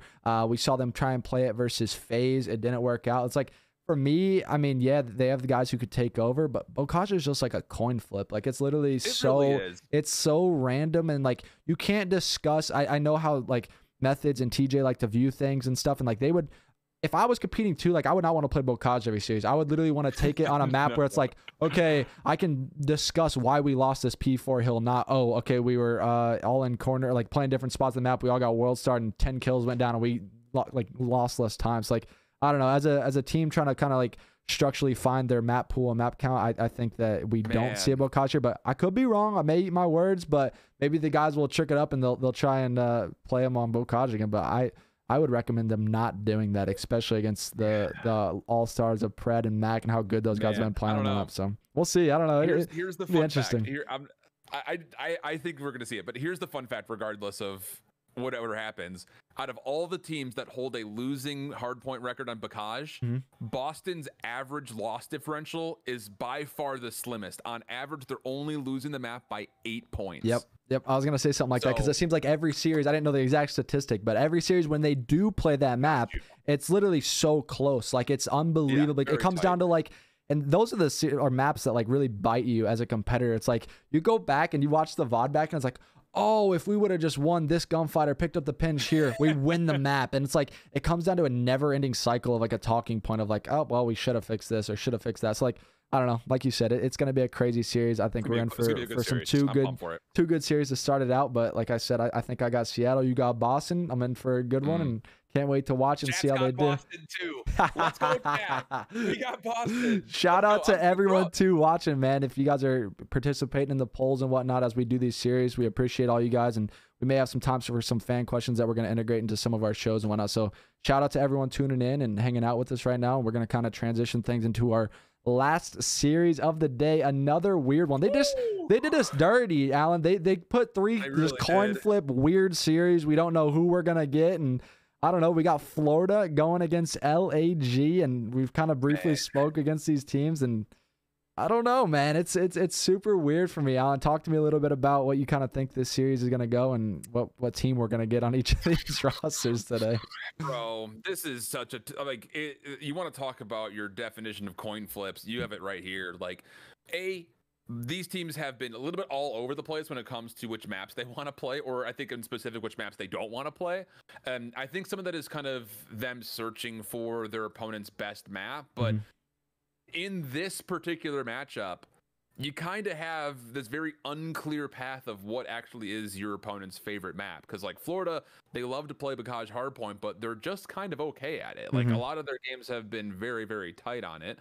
Where on the other side for LAG, like their hardpoint has looked really, really solid, really across the board. But then you have a couple of results in there that like they got absolutely smoked on each of the maps that they were favoring at that given point in time. So I think that this one very well could be determined by the map 3 control. I think whoever takes map 3 control wins this series. I think that each team will have something premeditated as far as what their hardpoint and search picks are going to be. And I think it just comes down to who wins the coin flip and who gets the control map that they want. Yeah, I mean, it's going to be weird. I know, like, I don't know. I have some weird opinions on this Florida team. I guess they've kind of like, I don't know. It seems like the same thing every year with these guys. Even when I was on the roster the last year, it's like it's so weird. Like they can come out guns blazing, absolutely frying and beat an Optic and FaZe or Toronto or something like that, or a Thieves, or they can come out and they could lose to Paris. Like you don't know what team you're gonna get. Like realistically, we saw them at the tournament, and you know they literally start in losers, and they end up losing that series to Boston. You saw Awakening have one of the craziest individual stats lines I've ever seen. I think he went 37-13 on map 4 to close out the series, and they lost the map on a Tuscan hardpoint. Like, and I think the overall stats were they outslayed Boston Breach by 53 kills throughout the entirety of the series, but they lost. And for me as a competitor, it's like, what does that come down to? If you're outslaying your opponent by 53 kills, like I know some people are saying like, oh, Awakening was kill horn, and there was a lot of different takes as far as like, oh, he was playing wrong. I'll be honest, dude. You really like I don't think he was really kill horn that much. That dude was just getting like crazy kills. Like he maybe wasn't playing perfect 100% textbook COD, but the fact that they're outslaying by 50+ kills and losing is just like, it doesn't add up upstairs for me, dude. It's like, what in the world do you like do? It's like thinking back to my competitive days, like when things would go wrong and we would like lose a series or something like that, and it's like either nail biter or you lose like 3-0, 3-1. You go back to the drawing board and like, okay, well, we just got absolutely smoked on that map. We got outslayed by 20 kills and we lost the map by 30 points. Okay, move on. You know, let's not get smoked next time. When you go Florida, their coaching staff's probably like, well, okay, so we just outslayed by 40 and lost the map.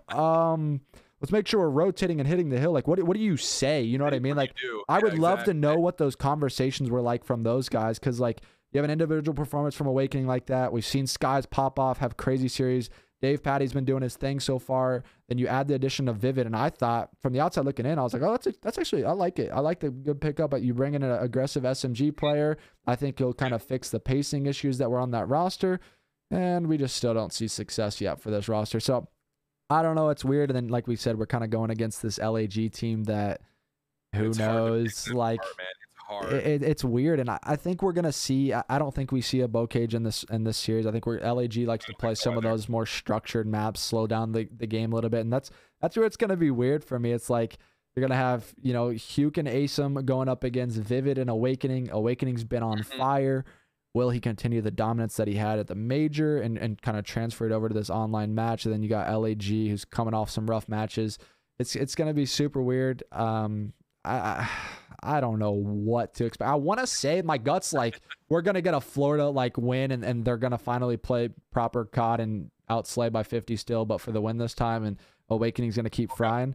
But it's like, or do we see the bounce back of Slasher, and does he finally start performing to the likes of we all know, and you know, Huke and Asim, like we were talking about earlier, have been doing their thing in Gunless. So I don't know, man. It's going to be a fun one. I would like to hear kind of which way you're going to go with this and dial it all in, man.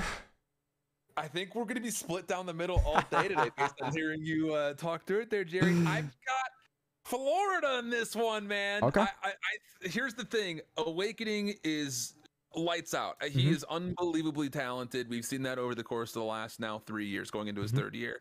But the player that I'm most excited about in this matchup is Vivid, man. Give me Reese in my veins. I think he is going to feast in the search and the control against this LAG team. I just have a feeling that he's going to get spicy in the 2-5. I've got this going 5, and I've got Florida 3-2. I like it, baby. I like it. I'm actually gonna agree with you here. I don't know if we see I don't know if we see the bounce back yet from LAG. I think that they've looked promising at times, but overall they've kind of looked shaky. I think Florida hopefully went back, did their homework. They look great. Players have looked lights out, individually skilled and whatnot. I think they're gonna take this series. I got them winning 3-1. I think Florida's looked solid. I think we're gonna see another crazy series out of either Awakening or Skies.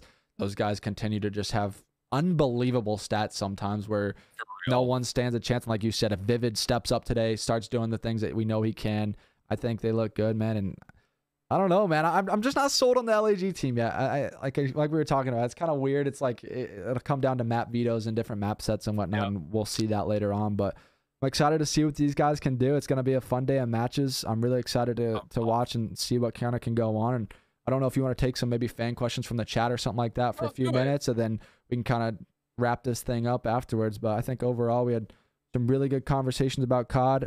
Chat, if you guys kind of want to put in any questions right now while we're live, we'll kind of try and pick out maybe 1 or 2 or 3 or whatever, a few of them, and answer them, and we'll kind of transition and wrap this thing up. If you guys are just tuning in or wondering what in the world is going on, we're basically doing a podcast that we came up with. It's called First Blood. It's going to be a CDL pre-show that we do every single day, whether you're live or watching it on YouTube. We're going to do it 2 hours before the show and kind of break down all of the matches and the games and different roster changes and things that's going on in Call of Duty. And obviously it's with Hold Shift, the absolute GOAT. But Hold Shift, I don't know if you want to pick out a few questions. I'll maybe pick out a couple, a handful, or whatever, and we'll kind of just go from there. Yo, so my boy Cole, I know I see you, brother. Indiana over #1 Illinois. Let's go. First number 9 seed to make it to the semis since Iowa in 2002. Go Hoosiers. We got that going on. Here's a great one. Who do you think is going to be Rookie of the Year this year? Ooh, okay. So who are all the people fighting for it? Let's see. Pred and Sib are both considered for it, right? Yeah, Pred and Sib. Pred and Sib. Then you got Nasty Gizmo. Nasty Gizmo. You've got, well, I guess technically speaking, like if Paul were to, no, Paul played last year. Paul played last year, so I'm totally tripping. You have Cap, you have Nero. Oh, Capsule, yeah, because we have 6 there. Yep, and you have Dave from yep, Florida. Dave. There's 7. And dude, there's so many.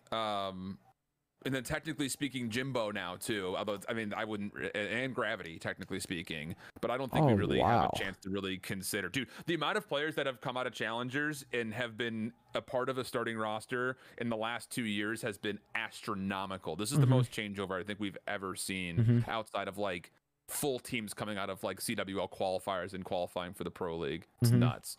I would think you'd have to go, personally, I would go Gizmo or Cap right off the bat. I think that's kind of like the two top dogs on like the best rosters performing right now. Like, I don't know, you either got to go like the London route, they're performing the best right now and individually doing really well. Gizmo's been a lights out flex. He said in an interview he wanted to play Cammy so bad to prove that he was the best EU flex. So he's been doing his thing. And then I think Capsule's really stepped up. I think for me though, I think it's got to go Cap though, because like you said, he was literally the biggest question mark coming into this year. Like he was placing not good at all in challengers and got picked up on a pro league team and has been just absolutely turning heads. So for me, it's Capsule. I think so far this year, he has turned my mind completely. I said it at the kickoff on the desk. I was like, I am so curious to see how this rookie will play at the likes of the main stage and his first time ever playing on LAN, and he's done great so far. So it's got to be Capsule for me. I'm gonna go with Gizmo. I think. Okay. I think Cap is a super solid shout, and yeah, I mean, like his performances last year in challengers were nothing to write home about. He barely even made it to Sunday more often than not on the cup weekends, but he has been lights out. I just think what Gizmo does for London really kind of shows the most, like, not just rookie of the year, but like MVP rookie, like who's really putting in the most amount of work for their team. I know Gizmo had a really bad performance when it came down to what was going on in Dallas, but I truly believe that all of the personal issues he's going through were affecting him much more than even his tweet led on. So I think when he comes back, I think he's going to be just as integral to that team as ever before. I'm sticking with Gizmo, although I think if Boston continues to improve and they start to find ways to win on control, I think that Caps is absolutely, I think, my number 2 right now. So that's I like it. I like it. I saw a question up here. I want to talk about this because it's something I've talked about a good amount, but it says, it's from Call of Duty Fanatic 2002. He said, what would you recommend challengers players do for CDL teams to take notice? For an example, Capsule didn't really have a challengers exposure, but he's still going into the team for a CDL. What do you think is the criteria? And I know you can probably hint on this really well too, because you've obviously have a great challengers background. But for me personally, I'm going to say it, and I know a lot of people have said it. If you are in challengers right now competing, whether it's in the elite, the cups, whatever it is, and you have not gotten your chance in the CDL and you think that you deserve such, I do not understand why challengers players don't stream and put out as much content that they can. How in the world, let's say I'm a GM for Los Angeles Gorillas and we need a player. How in the world do you expect me to pick up a challenger player or someone that is competing and playing, but I don't get to see anything? I don't get to watch your VOD. I don't get to see what you're doing on the map. I don't get to see your comms. I don't get to see any of that. It's just a blind, literally, I keep saying it, but it's a coin toss hoping that you perform based on no logic or anything like that. So like for me, it's got to be if you are a challenger player and you are not streaming any of your matches and you're dominating, it just makes no sense to me. Like even like, for instance, Texas Nation, why are all 4 of those guys not streaming their POV? They're winning everything. I have no idea. It makes no sense to me. Congrats, you guys are dominating. You guys are 4-pitting. You guys are the best team in amateurs right now. Why aren't you streaming everything that you do? I understand the fact of like, okay, we're going to mute comms or cover the minimap, especially during the elite when you could potentially play these teams the same day. But for me, it's like, you got to be putting it out there. Like if teams are struggling, they're going to go to the challengers scene and they want to watch you play and see what you can do. So for me, that's what it is. I don't know if you have a different take on it. Sounds like you're basically agreeing, but 100% agreeing. I'll say this first and foremost, like when we run the second stream for Challengers Elite with the Clutch team, a lot of the decision making that, you know, I'm the one who's picking what we're going to be featured on stream is not just how they're doing in the standings, but which personalities do I know people want to watch? So like, I'm not gonna know. Like if you're frying, you're absolutely going crazy, but like you don't really post your clips on Twitter. You don't have your own personal stream for me to go watch you when you're just kind of going through scrims. I don't know. I feel no responsibility to push that agenda any further. So, you know, Havoc I think is a kind of a special instance right now because he came off of a huge playoff run with Texas Nation, like you mentioned, and you know that obviously builds a ton of favor. But I agree with you. I would love to be able to stop into his personal stream throughout the daytime hours because whenever I'm sitting and doing prep stuff, I usually always have someone scrims on my side monitor so I can listen to how their comms are and see what their conversations are. So that, from like an analytical standpoint, I love to have, but I know from an entertainment standpoint, I mean, hell, why do you think Boston has the following that they do? Yep. From a viewership standpoint, it's because they were streaming all of their opening scrims, and Methods is by far one of the biggest personalities in Call of Duty like history. Yep. So like that, you could hear it in the stands too, like at Dallas. Like everyone loved Boston largely because Methods was on that team. Yep. So that's obviously a very extreme example, but the example I still think is worth the conversation. So yeah, I mean, like you kind of hinted at it too. It's like, if you're just practicing or playing, there's just no reason not to stream. I've been a competitor, and like I've definitely been on the side of like, okay, I'm not going to stream scrims. I don't want to stream practice, whatever. But like at the end of the day, if I could go back and change things that I did in my career differently, it would have been, I would have streamed all of my practice, and I would have continued to build a brand for who I am and like build something bigger. Because at the end of the day, after you're done competing or all this is said and done, the only thing you have is the brand that you've built and everything. So like on top of streaming your practice, letting CDL teams know about you, showing what you can bring to the table, showing how your comms are, your teamwork, the routes you take on the map, you're also building a great brand and name for yourself. So I would highly recommend to all Challengers players, please, for the love of God, just put your content out there, put your stream out there, show everyone what the world can see you guys do. So I'm not sure if you've kind of seen another question, but that would be my last take on that one. I think we got time for like one or two more. I lost it, but it was a really good question that I actually meant to bring up after we talked about the Seattle series. Someone had asked the question of, if Paul does well for London, who do you think would be the most likely team to pick him up if there were to be changes made? I know who I'd pick. Let me hear it. I've got, if Paul fries, I've got the Seattle Surge most likely to pick up Paul, potentially in place of Accuracy. Ooh, okay. It's a zesty take, but you've got now all of Phoenix's boys playing for him in Seattle. Only player that's missing would possibly be Paul. Okay, I like it. I'll take it. I see it. A little hot take. I like it. Mine would have to be spicy. New York. I've said it time and time again, and I think that it's the easy pick here, definitely. But I've said at the beginning of the show, I think that they need a true flex. There's not many flexes out there in Challengers. You got like Scrappy, you got Spart, but he's already on a team as far as the Pro League goes. And Paul X is kind of free, and we kind of, like I said, get to see what he can do this weekend.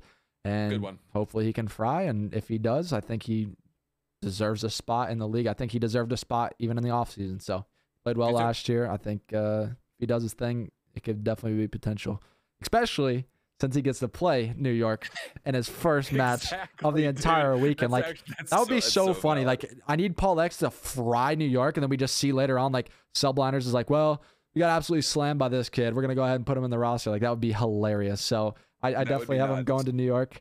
I saw another question here. I want to talk about this one because I want to gas the coaches, but I also want to talk about something else. But my boy Gabi said, do you think Ray was the X factor Scump needed at this point in his career? Ooh, I like that question a lot. That's a great question. It is. I want to talk about this a little bit from both sides of the spectrum. So number one, I want to talk about Seth and how, let me talk about it this way. I want to talk about how coaches can kind of help teams and benefit them, but also how he's surrounded by, this is quite possibly the best team Seth's ever had in his entire career.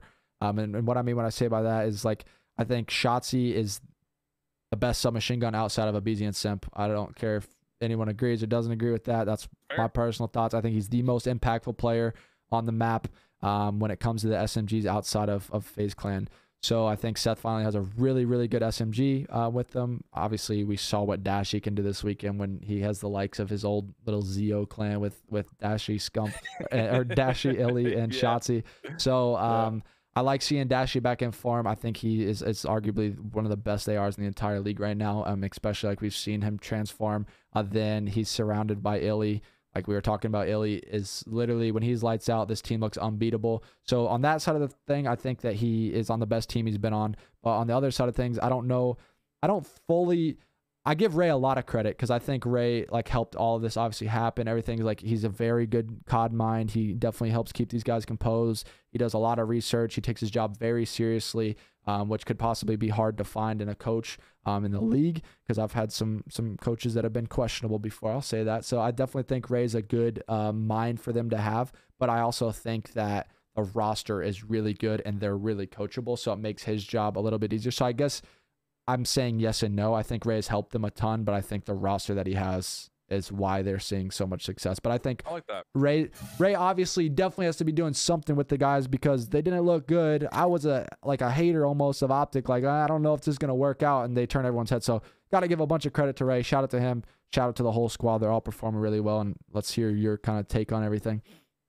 I don't obviously know as much intrinsically about how all that functions, but I will say one of the most undervalued aspects in my mind across all esports organizationally is how do you create and cater a culture to your players. And I think one of the biggest things that we see, even with major organizations and other titles, is they rely heavily just on the individuals on the roster themselves just to get the job done. And there's so much extra that just largely gets missed, I think, from an outsider's point of view into what creating a culture looks like. Like, I'm just going to throw an example out there. Like, and this is maybe not be a fair one, so, you know, don't roast me on this one, but like 100 Thieves in their Valorant team, they just moved Eccles over from the UK to make a huge swap into their roster because they weren't performing well before the qualifiers had come through. They don't do well in the first 2 weeks while they're trying new things, and they instantly drop them. That instantly for you as a player, if you're going to fill in those spots, says, well, I better play well or I'm gone. Like, you don't get the ability to make mistakes. It feels like when you're in a culture like that, where if I don't perform well, I'm out, I'm done. Like, you start to play for yourself. You start to not necessarily even play for the team overall, nor the organization at that point. And I think you kind of play a little scared. But if you get the freedom to make mistakes, have the ability to try new things, even in a competitive environment where you're in like a championship form or you're in an online qualifier. You know, we see that with like Atlanta trying their map set out differently. Like, that culture is very healthy. And I think you definitely see at least pieces of that when you've got someone like Rambo as not just a coach, but also the general manager.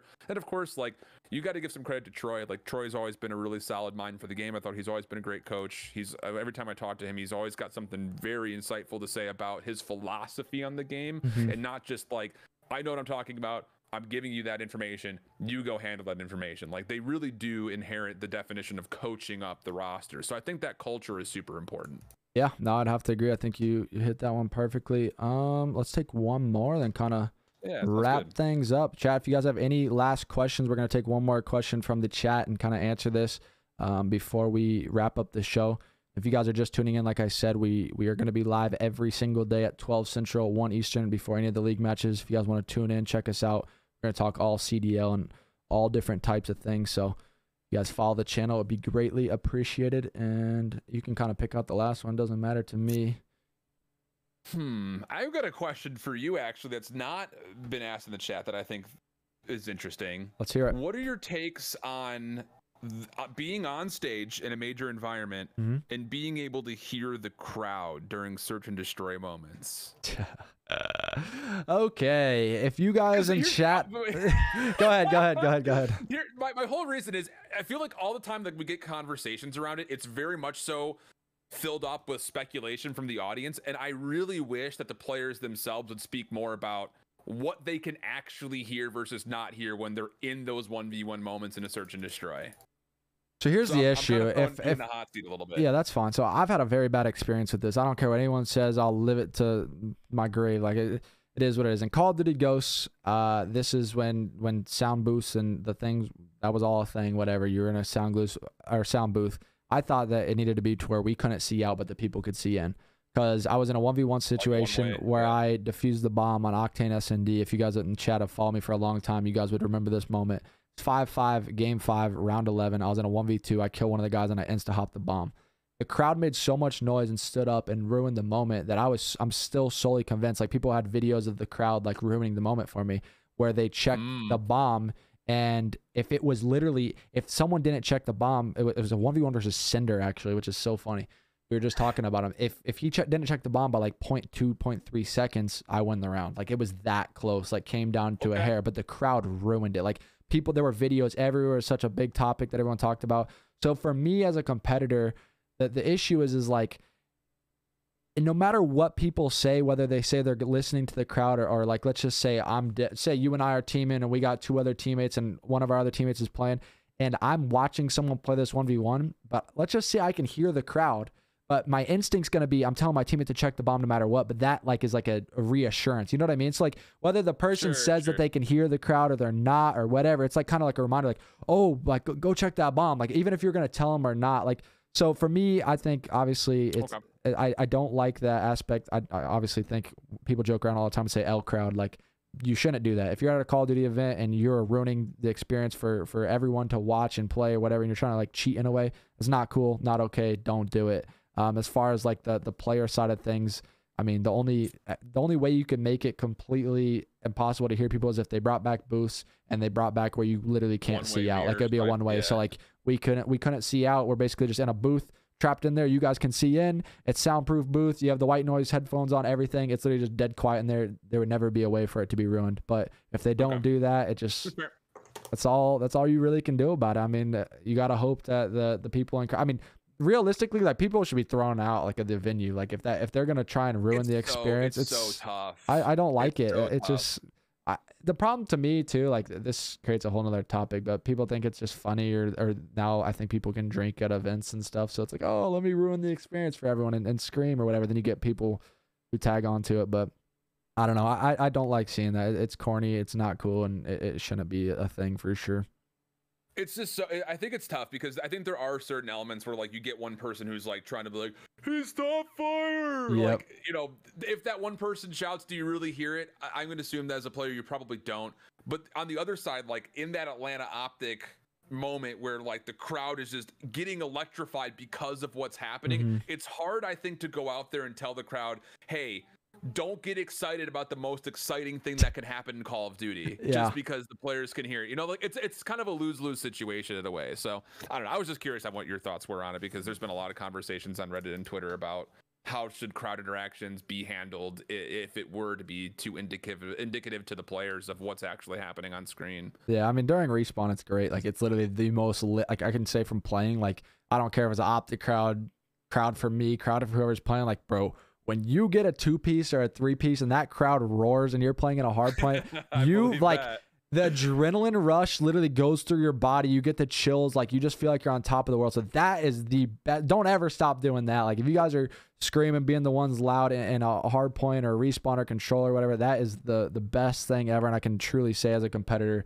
that makes your day. Like is it can add for one of the craziest things of all time. Like it reminds me of at the kickoff, the Capsule like 8 spree he went on. I was there at the desk and like each kill Lando gassed up and the crowd got behind him. Was like, that was so sick. Like it's just such a surreal moment. It's something you'll remember forever as a player. And like, it's just super cool to have. So definitely recommend that. That's for sure. But I think that kind of does it. Everything. I think that's it for episode 1 of First Blood. I want to give a huge shout out to the co-host Hold Shift. He's an absolute goat. If you guys don't know who he is or what he does, he kind of talked about it in the beginning of the show. This will be cross-posted on YouTube, but make sure to go show him some love on all of his socials. His Twitter handle is right below him over there. I guess you guys can't see my finger, but it's all over there. So go show him some love. Drop him a follow, man. Check him out. He streams all types of stuff, challengers. He's a great guy in the scene and deserves a lot of love from you guys. So definitely go check him out from there. Then if you guys are with us live, thank you guys so much for hanging out with us. You guys make it super fun to kind of go in and talk about COD and be able to do fan questions and interact that way. And if you guys are on YouTube, make sure to subscribe to the channel, man. Drop some comments down below what you guys would like to see in any of our videos and different things like that. If you guys would like to see us do some super hot takes or build some rosters or play GM or whatever it may be, we're going to be live every single day at 12 o'clock Central Standard Time, 1 Eastern. Thank you guys so much for hanging out with us. Like I said, go show him some love. Follow the stream. We're live every day on it, and appreciate all you guys so much. Until the next time, or until tomorrow at 12 o'clock Central Standard Time, we will see you guys in the next one. Hope you guys have a fantastic rest of your day. Love you guys. Peace.